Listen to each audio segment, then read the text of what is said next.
কয় যে নামাজটা হলো আল্লাহর হুকুম, কিন্তু পড়া লাগে আমার, তাহলে হুকুম আল্লাহ, আমার যে খাটনি করা লাগে এই দিক তো শুরু। বন্ধুরা আমার মধ্যে অনেক বাচ্চারা আছে, তারা জানুয়ারি মাসে পিকনিক খায়, খায় না? শিয়ালে ঘরে থেকে মুরগি নিয়ে ময়দানে খায়। আমাদের মধ্যে কিছু বাচ্চারা আছে ঘরে থেকে মুরগি ধরে না ময়দানে খায়, খায় না? নাই খায় না? নাই। এটা কি আমাদের ইসলামে জায়েজ আছে? আছে না। তার মানে জানোয়ারে জানোয়ার খাইলো, জানোয়ারে জানোয়ার খাইলো। আল্লাহ রাব্বুল আলামিন বলেছেন, এই বিশ্বের মুসলমান, ইয়া আইয়ুহাল্লাযীনা আমানু ইন্নামাল খামরু ওয়াল মাইসিরু ওয়াল আজলামু ওয়াল আনসাবু রিজসুম মিন আমালিশ শাইতান ফাজতানিবুহু লাআল্লাকুম তুফলিহুন। যারা বলেন আল্লাহু আকবার। আমার মুসলমান আল্লাহ রাব্বুল আলামিন বলেন, ইয়া আইয়ুহাল্লাযীনা আমানু, এই বিশ্বের ঈমানওয়ালা, ইন্নামাল খামরু ওয়াল মাইসিরু, মদ খাওয়া এবং জুয়া খেলা, ওয়াল আজলামু ওয়াল আনসাবু, ভাগ্য পরীক্ষা করা, প্রতিমা করা। তার মানে কালী পূজার দিন জুয়ার মধ্যে টাকা ধরা ধরে কিনা? নাই। অনেক মুসলমান ভাগ্য পরীক্ষা করে কিনা? করে না? নাই। আমার মুসলমান অনেক মুসলমান আছে কালী পূজার সময় ঘরের টাকা নিয়ে জুয়ার টেনে ধরে, আর বলে 3 জান্ডি 4 জান্ডি মারলে অনেক টাকা পাওয়া যাবে, আমার ভাগ্য ভালো থাকলে অনেক টাকা পাওয়া যাবে। আল্লাহ রাব্বুল আলামিন বলেছেন, এর বিশ্বের মুসলমান, মদ খাওয়া, জুয়া খেলা, বাং খাওয়া, গাঁজা খাওয়া, ভাগ্য পরীক্ষা করা, রিজসুম মিন আমালিশ শাইতান, সমস্ত শয়তানের আমল, এই সমস্ত মুসলমানের কাজ নয়। যদি কোনো মুসলমান এইভাবে যদি ভাগ্য পরীক্ষা করে, জানুয়ারি মাসে যদি পিকনিক খায়, আল্লাহ রাব্বুল আলামিন বলেছে ওই লোকটা শয়তানের ভাই হয়ে যায়। জোরে বলেন নাউজুবিল্লাহ।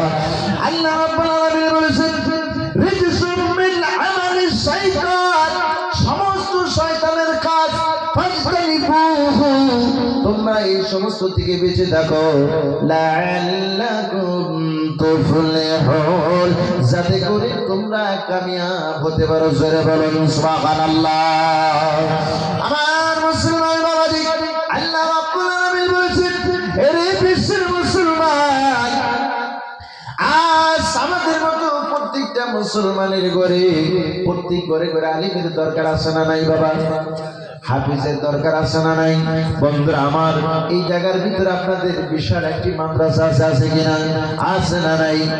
আমার মুসলমান বাবাজি, এই মাদ্রাসা এমন একটি জিনিস, এমন একটি বস্তু, আল্লাহ রাব্বুল আলামিন তেনার হাবিব বলেছেন, এই বিশ্বের মুসলমান একটা কোরআনের হাফিজ এই মাদ্রাসা থেকে যদি বের হয়ে যদি গ্রাম অঞ্চলে যদি যায়, যাওয়ার পরে ওই হাফিজটা একটা মাদ্রাসা খুলবে, ওই মাদ্রাসায় হাজার হাজার হাফিজ জন্ম হবে। আল্লাহ নবী বলেছেন, একটা হাফিজের এত দাম। আল্লাহর হাবিব বলেন, মান কারাল কুরআনা, এই বিশ্বের মুসলমান যদি কোন মানুষ কোরআন পড়ে, ওয়াহাফিজাহু, এবং কোরআনটাকে মুখস্থ করে, আদখালাহুল্লাহুল জান্নাহ, আল্লাহ রাব্বুল আলামিন ওনাকে জান্নাতের ভিতরে প্রবেশ করে দিবেন। সরে বলেন সুবহানাল্লাহ। শুধু ওরা একাই জান্নাতে যাবে না, ওয়া সাফাহু ফি আশরাতি মিন আহলি বাইতিহি, আল্লাহ রাব্বুল আলামিনের হাবিব বলেছেন, ওই কোরআনের হাফিজের সুপারিশে, কোরআনের আলিমের সুপারিশে 10 জন এরকম মানুষকে আল্লাহ জান্নাতে দিবে, যাদের জাহান্নামের হুকুম হয়েছে। আল্লাহ রাব্বুল আলামিন ওই কোরআনের হাফিজের সুপারিশে তার দিয়ে বের করে জাহান্নাম থেকে আল্লাহ জান্নাতে প্রবেশ করবে। জোরে বলেন সুবহানাল্লাহ। এই কথাটা বলার উদ্দেশ্য হলো, আজকে মুসলমানের মধ্যে গুনাহ অবার হয়ে গিয়েছে। মুসলমান খালি গুনার কাম করে, যেখানে যাবেন সেখানেই মুসলমান গুনার মধ্যে লিপ্ত। ধর্মসভার মধ্যে মুসলমানকে ডেকে পাওয়া যায় না, বলেন ঠিক না বেঠিক? বন্ধুরা আমার, আজকে যদি এই বাড়ির ভিতরে যদি গুনাই যাত্রা গান লাগানো হতো, মানুষের জানায় ঠ্যাং রাখার জায়গা, পাও রাখার জায়গাটা খালি থাকতো না। আর মুসলমান বাবাজি, আল্লাহ রাব্বুল আলামিন বলেছেন, এই বিশ্বের মুসলমান, এই বিশ্বের মুসলমান, তোমরা যে পৃথিবীর ভিতরে তোমাদেরকে আল্লাহ রাব্বুল আলামিন সৃষ্টি করে প্রেরণ করেছেন, কঠিন কিয়ামতের ময়দানে আল্লাহ রাব্বুল আলামিন বলেছেন, এক শ্রেণীর লোকদেরকে আল্লাহ দুইটা চোখ বন্ধ করে দেবে। জোরে কন্যা নাউজুবিল্লাহ। এক শ্রেণীর লোক যাদের দুইটা চোখ আল্লাহ পাক বন্ধ করে দেবে, তারা কিয়ামতের ময়দানে তারা চোখে দেখতে পারবে না। সেটা হলো পৃথিবীর ভিতরে আসার পর যারা আমার কোরআনকে পড়লো না এবং কোরআন পড়ার জন্য চেষ্টাও করলো না, এবং যারা কোরআন পড়ে ওদেরকে ভালোবাসলো না, ওদের সাথে সম্পর্ক রাখলো না, ওদেরকে আদর করলো না, ওদেরকে কোনোদিন এক লোটা পানিও দিল না, ওই ব্যক্তিদের দুইটা চোখ কিয়ামতের ময়দানে আল্লাহ পাক বন্ধ করে দেবে। নাউজুবিল্লাহ। এক মাদারু মদ খায়, এক মাদারু সকালেও মদ খায়, বিকালেও মদ খায়। হঠাৎ করে অন্তরে একটা কথা জাগৃত হলো যে আমি একটু দয়া করে অমুক একটা মাদ্রাসার নিকট দিয়ে যাই। মাদ্রাসার পাশে দিয়ে যখন যায়, একটা বাবু কোরআন তেলাওয়াত করতেছে, আর একটা বাবু খুব জোর জোর জোর জোর করে কাঁদতেছে। ওই মাদারু ভাই জিজ্ঞাসা করলো, কি রে ভাই তুমি কান্দো কেন? বলে, হুপ ভাই আমি এই জন্য কান্দি, আমি তো সকালবেলা নাস্তা করবো সেই টাকাটাও আমার কাছে নাই। বিকালে যখন সন্ধ্যা হয়ে যায়, কোরআনটাকে যে তেলাওয়াত করবো, এই কোরআন তেলাওয়াত করার জন্য বাতির ব্যবস্থা লাগে, আমার কাছে টাকা নাই যে আমি একটা মোমবাতি কিনে এই কোরআনটাকে তেলাওয়াত করবো। মদারু তওবা করলেন যে আমি আজ থেকে আর মদ খাবো না, যত টাকা আমি মদ খাইতে নষ্ট করেছি আজকের থেকে সেই টাকাগুলো তোমার কোরআনের পিছনে আমি খরচ করবো। সুবহানাল্লাহ। আর বললো, বাবা আমার ব্যাগের মধ্যে দুইটা শুকনা রুটি আছে, তোমার ওই মাদ্রাসার তালবে ইলমকে দিল, দিয়া বললো তুমি খাও এবং আমার জন্য দোয়া করে যাতে আল্লাহ পাক আমাকে এই নাপাক বস্তু আর খাইতে না দেয়। হঠাৎ করে খবর আসলো এই মদারু ভাইটা মারা গেছে। কিছুদিন পরে মদারু ভাইটা মারা গেছে, খবর আসলো। মসজিদের ইমাম সাহেব বলতেছে অমুকের জানাজায় যাওয়া যাবে না। বলে কেন? উনি তো একটা মদারু, ওনার জানাজায় যাওয়া যাবে না। ইমাম সাহেব স্বপ্নের মধ্যে দেখতেছেন আল্লাহ রাসূল নিজে তার জানাজায় দাঁড়াইছে। সুবহানাল্লাহ। আর সুবহানাল্লাহ। নারে তাকবীর। আমার মুসলমান ওয়াজিব, ইমাম সাহেব অবাক হয়ে গেল। আর সকালবেলা আমার মাইকের মধ্যে মাইকিং করে দিল, অমুক ভাইজানের জানাজা অমুক কয়েকটা বাজায় হবে, তোমরা সবাই মাকের জানাজায় দাঁড়াইয়া যাও। বন্ধুরা আমার, সকালবেলা ইমাম সাহেব যখন ওই মাদারুর জানাজা করার জন্য যখন চলে গিয়েছে, ওই কোরআন পড়নেওয়ালা ছেলেটা ওনার মাথার কাছে দাঁড়াইয়া দাঁড়াইয়া আল্লাহর কাছে কাঁদতেছে, আল্লাহ আমাকে কোরআন পড়ার জন্য অনেক টাকা উনি খরচ করেছে, আল্লাহ তুমি তার রূহটাকে জান্নাতের মধ্যে পৌঁছাইয়া দাও। জোরে বলুন সুবহানাল্লাহ। নারে তাকবীর। আমার মুসলমান বাবাজি, ইমাম সাহেব তালবে ইলম থেকে জিজ্ঞাসা করলো, বাবা কেন কান্দো? ওই তালবে ইলমটা বলতেছে, হুজুর আমি খিদার তাড়নায় একদিন মাদ্রাসায় বসে বসে কাঁদতেছিলাম। আমার ভাইজান মাদ্রাসার পাশে দিয়ে যাওয়ার সময় আমাকে বললো, তুমি কেন কান্দো?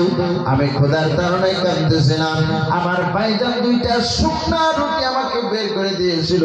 মনে হয় আমি কতদিন পরে পেটটা ভর্তি করে খানা খাই আল্লাহর কোরআন তেলাওয়াত করলাম। সুবহানাল্লাহ।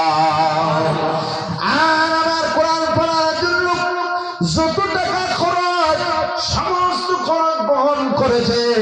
আজকে আমি কোরআনের একজন হাফেজ, আমার ভাইয়ের জন্য আল্লাহর কাছে আমি দোয়া করতেছি, আল্লাহ এনার রূহটাকে যাতে আল্লাহ জান্নাতে পৌঁছায়া দেয়। আল্লাহ নবী বলেছেন, একটা কোরআনের হাফেজ যদি কারোর জন্য যদি সুপারিশ করে, আল্লাহ রাব্বুল আলামিন বলেছেন আমি আল্লাহ সহ্য করতে পারি না, সহ্য করতে পারি না। আমার সমস্ত আসমানের দরজা খোলাসা করে দিয়ে ওই তালবে ইলমের দোয়া কবুল করে ওই ব্যক্তির জন্য আমি আল্লাহ জান্নাতের ফয়সালা করে দিই। বলি সুবহানাল্লাহ। মাহতারাম দোস্ত বুজুর্গ, একজন মদ খাওয়ানো কোরআনের পিছনে গিয়ে যদি জান্নাতবাসী হতে পারে, আমরা তো আলহামদুলিল্লাহ সবাই ভালো আছি। আছি কিনা? আছি না নাই? আমরা কোরআনের মেহনত দিব তো ইনশাআল্লাহ? দিবেন তো ইনশাআল্লাহ? আজকের থেকে ওয়াদা করেন যে কোরআন কোনোদিন পড়ি নাই, কিন্তু আল্লাহর কাছে ওয়াদা করেন ইনশাআল্লাহ আল্লাহ নিশ্চয়ই শুনবে। যারা আল্লাহর হয় আল্লাহ তাদের হয়ে যায়। ঠিক না বেঠিক? পিয়ার আলী আমির সাহেব দিল্লি জামে মসজিদের একজন আমির সাহেব ছিলেন, ওই মার্কাজ থেকে একজন আমির সাহেব, ওনার নাম ছিল পিয়ার আলী। উনি এত আল্লাহর ভক্ত ছিল, এত ভক্ত, যে জায়গার ভিতরে ইসলামের কোন সিন নাই, মুসলমানের কোন গন্ধ নাই, সেই জায়গায় গিয়েও ইসলামের দাওয়াত দিচ্ছে। সুবহানাল্লাহ।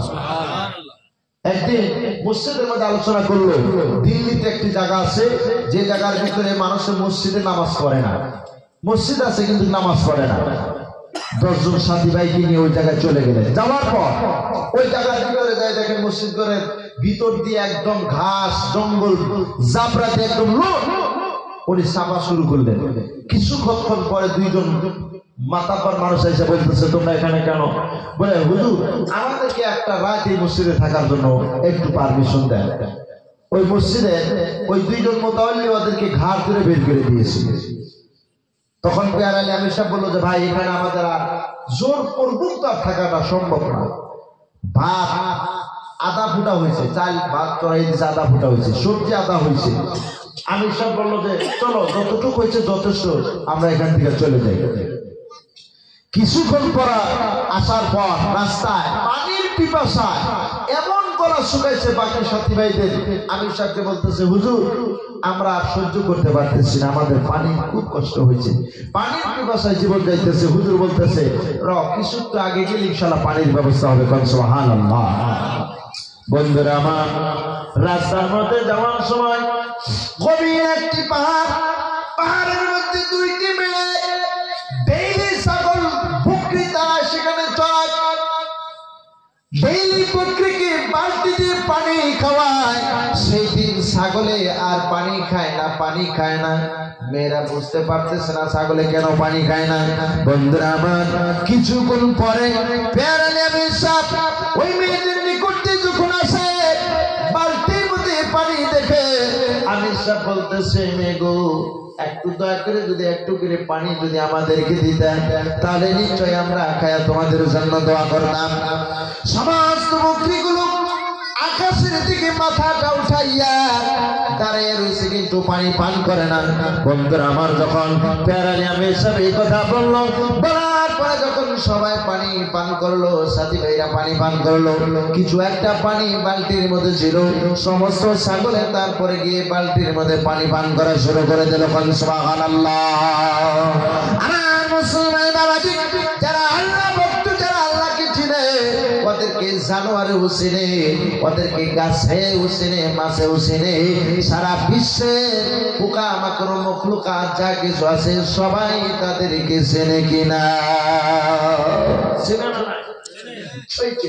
আমরা আল্লাহর হই, আল্লাহর হই আমরা কবরে যাই, তাহলে আমাদের কবরে কোনোদিনও জায়গা হবে না। যদিও জায়গা হয়, ভাই আমি ঘরের মধ্যে থাকি, তোষক ন্যাপ কম্বল দিয়ে থাকলাম, এটার কই থাকা, তাই না?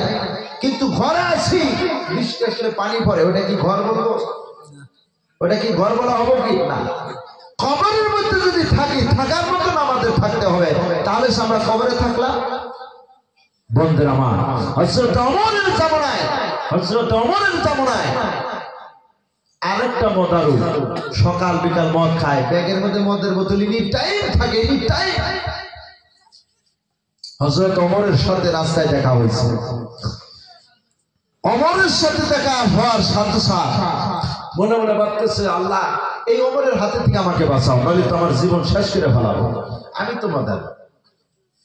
ওমরের সাথে আর 2 জন সাথী আছে, ওরা ওমরকে সাক্ষী দিতেছে, হুজুর এই নিশ্চয় ডেইলি মদ খায়, আমরা জানি। ওমর আরো গরম মেজাজ, সত্য বলে সত্য, ওই মতারু আল্লাহকে বলতেছে, আল্লাহ আল্লাহ আমি আজকের থেকে আর মদ খাবো না, তবে ওমরের হাতে থেকে আমাকে বাঁচাও। হাড় হাড্ডি জোড়া একটাও থবো না, আজকে সব ভাঙ্গা ফেলাবো। যে রাগ আর যে শক্তি আর যে তাকত হযরত ওমর 21 কিলো খানা খাইতো। কয় কিলো? 21 কিলো খানা একবারে খাইতো। তাহলে কিরকম শক্তি আসলো তার। আমরা 21 কিলো খানা আজকালকার এই জামানার পোলা পান মাথায় কিনে নেওয়া জুলুম আছে কিনা? আছে না নাই? 21 কিলো খানা একজন মানুষ যদি খায় তাকে দেখতে কিরকম দেখা যায়? বাঘের মতন একদম এমন দেখতে দেখা যায়। মাদার দেখে পিলাই গরম হয়ে গেছে যে আজকে জীবন শেষ, আজকে আর বছর নাই। বন্ধুরা আমার, আল্লাহ পাকের কাছে এমন ওয়াদা করলো, এমন তওবা করলো, আল্লাহ আল্লাহ আমাকে ওমরের হাত থেকে বাঁচাও, আমি আর জীবনে মদ খাবো না। আল্লাহ আল্লাহর কাছে তওবা করলো। ওমরের কাছে আসে, ওমর জিজ্ঞাসা করলেন, এই তোমার ব্যাগের মধ্যে কি? হঠাৎ করে কুয়ে ফেলল, বলল যে আমার ব্যাগের মধ্যে দুধের একটি বোতল আছে। আমার বললাম দুধটা গরম না ঠান্ডা? ওই ব্যক্তি বলতেছে, ভাই দুধটা তো একবারে নগদ গরম। জোরে বলেন সুবহানাল্লাহ, আরো জোরে বলেন সুবহানাল্লাহ। আমার সাথীরা এদেরকে বলল, দেখো তো ব্যাগের মধ্যে কি আছে। সাথীরা সত্যি করে ব্যাগের মধ্যে যখন দেখলো, দেখার পরে দেখতে পারলেন বোতলের মধ্যে অরিজিনালি মদকে আল্লাহ রাব্বুল আলামিন গাখিরে পরিণত করে দিয়েছেন। সুবহানাল্লাহ সুবহানাল্লাহ জোরে বললেন না? সুবহানাল্লাহ। মদকে আল্লাহ পাক যদি দুধ বানাইতে পারে, আমরা যদি আল্লাহকে ডাকি, আমাদের বেনামাজিদেরকে আল্লাহ নামাজি বানাইতে পারবে কিনা? পারবে না? কিন্তু আল্লাহর কাছে অন্তর দিয়ে ইখলাস করে আল্লাহকে ডাকো, তাহলে আল্লাহ শুনবো। তুফান আসলো, বুড়াইও আল্লাহ কয়, বুড়িও কয়, চ্যাংরা চেঙ্গি ভরে পড়তে পড়তে পড়তে পড়তে হেসা মেসা কালেমাটাও শুনতে না। কেউ কয় তুফান পার হয়ে যায়। কয় কোন ঠিক না বেঠিক? কেউ কেউ করতে করতে তুফান পার হয়ে যায়। তুফান তখন যায়, কয় বাবা কাম একটা করছে, শালের খুঁটি আর পোস্টের খুঁটি যদি শক্ত করে না দিত, তুফানে এক ঠেলা একবারে দুধবি বাড়ি মাথায় নিতে পারে। কয় ঠিক না বেঠিক? আর আল্লাহর নাম মনে থাকে না। তুফান গেল না, আল্লাহ শেষ, আল্লাহ নাই। মহতরম দোস্ত বুজুর্গ, আল্লাহ আছে কিনা? আমার ভাইজান যে বলছে ইব্রাহিম খলিলুল্লাহ, ওনাকে যে জ্বলন্ত আগুনের মধ্যে যে দিয়েছিল, জান্নাত থেকে পোশাক ফিটিং করে দিয়েছে। আর আল্লাহ কি বলছিল?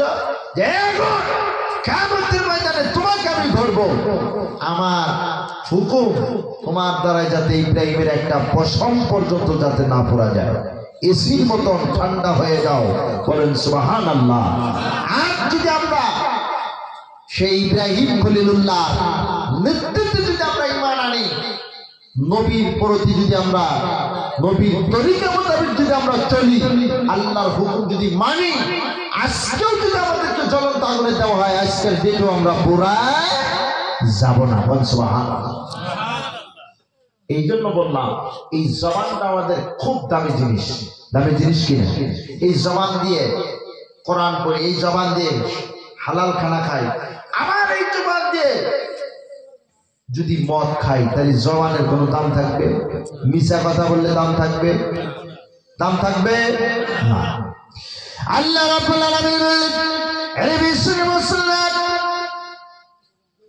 ইয়া মাশারাল জিন্নি ওয়াল ইনস, হে জিন এবং ইনসানের দল, ইন ইসতাতা'তুম আন তানফুযু মিন আকতারিস সামাওয়াতি ওয়াল আরদ, যদি তোমাদের শক্তি আছে, তোমাদের যদি টাকার গরম আছে, ছেলে সন্তানের যদি গরম আছে, তোমাদের যদি মদ খাওয়ার ইচ্ছা আছে, জুয়া খেলার যদি ইচ্ছা আছে, মিথ্যা কথা বলার যদি ইচ্ছা আছে, পান খাওয়ার যদি ইচ্ছা আছে, জিনা করার যদি ইচ্ছা আছে, সকল কুরকুরে করার যদি ইচ্ছা আছে, ফানফুযু, বের হয়ে যাও। লা তানফুযুনা ইল্লা বিসুলতান, আসমান জমিনের কিনারার বাইরে যাওয়া কারো তাকত আল্লাহ দেয় নাই। আসমানের বাইরে কেউ যেতে পারবে? আসমান জমিনের ভিতরে আল্লাহ পাক প্যাকেট করে আমাদেরকে রাখছেন, এমন ভাবে রাখছেন সারা জিন্দেগি যদি সফর করেন আসমান জমিনের কিনারা খুঁজে পাওয়া যাবে না। আল্লাহ পাক যুলকারনাইনকে এই সারা বিশ্বের জমিনকে ভ্রমণ করতে দিয়েছিল। তারা লাস্ট মুহূর্তে গিয়ে দেখতে পাচ্ছে সূর্য যে ডুবে কাদামাটির মতো কিছু নজর পাইছিল, কিন্তু লাস্ট দরজা পর্যন্ত তারাও যেতে পারে না।